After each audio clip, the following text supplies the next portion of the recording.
زندگی نامه مایکل فارادی. تصور کنید در خانواده فقیر متولد شده اید. تحصیلات رسمی ندارید و مجبورید از کودکی کار کنید. اما با وجود همه این سختی ها روزی فرا می رسد که بزرگترین دانشمندان جهان به احترام شما کلاه از سر بر می دارند.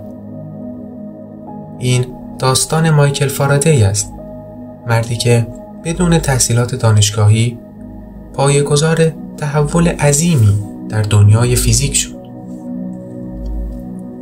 در سال 1791 در یکی از فقیرترین محله‌های لندن مایکل فارادی متولد شد. پدرش آهنگر بود و خانواده‌اش به سختی می‌توانستند شکم خود را سیر کنند.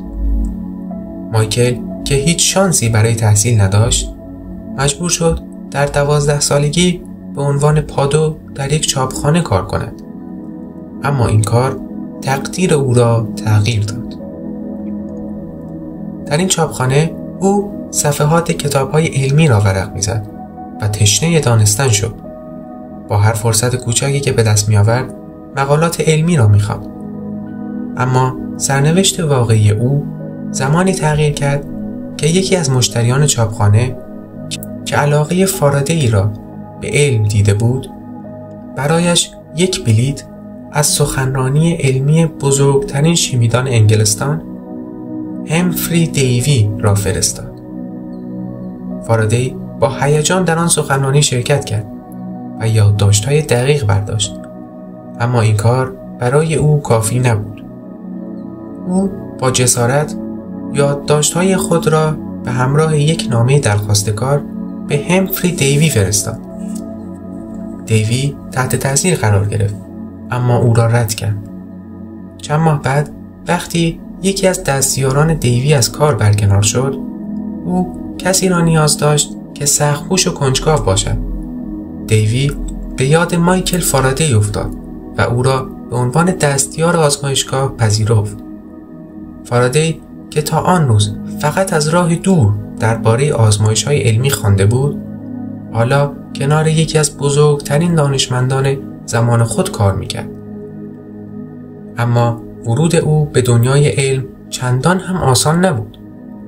برخی از دستیارهای آزمایشگاه او را به چشم یک نوکر می‌دیدند، نه یک محقق.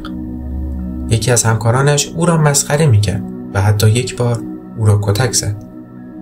اما فارادی عقب ننشست. او هر روز با علاقه در آزمایش‌ها شرکت می‌کرد، یاد می‌گرفت و ایده‌های جدید ارائه می‌داد.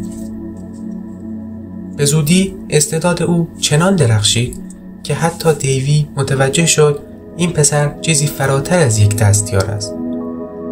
در سال 1831 فارادی دست به آزمایشی زد که پایه‌گذار برق و موتورهای الکتریکی شد. او سیمپیچی‌ها را در میدان مغناطیسی حرکت داد و متوجه شد جریان الکتریکی در سیم ایجاد می‌شود. این پدیده که به القای الکترومغناطیسم معروف شد، بعدها به ساخت ژنراتورها، موتورهای برقی و نیروگاه‌ها منجر شد. چیزی که امروز زندگی ما را شکل داده است. فارادی در اواخر عمرش دچار مشکلات عصبی شد و حافظه‌اش ضعیف شد. با این حال او هیچگاه عشقش به علم را از دست نداد. در سال 1867 در آرامش از دنیا رفت. اما کشفیات او پایه‌گذار تمامی فناوری‌های الکتریکی مدرن شد. امروز وقتی چراغتان را روشن می‌کنید، گوشیتان را شارژ می‌کنید یا از مترو و ماشین برقی استفاده می‌کنید، همه اینها به لطف کشفیات مردی است که هیچ تحصیلات رسمی نداشت. از فقر به موفقیت رسید و دنیا را تغییر داد. آیا شما هم فکر می‌کنید که موفقیت برای کسانی است که از ابتدا همه چیز دارند، یا اینکه اراده و پشتکار می‌تواند همه چیز را تغییر دهد؟ نظرت چیه؟ تو کامنت ها برامون بنویس. اگه از ویدیو خوشت اومد حتما لایک کن. سابسکرایب یادت نره و زنگوله رو بزن تا از ویدیوهای بعدی مطلع بشی. اینجا در سایه های تفکر ما به دنبال حقیقت می‌گردیم.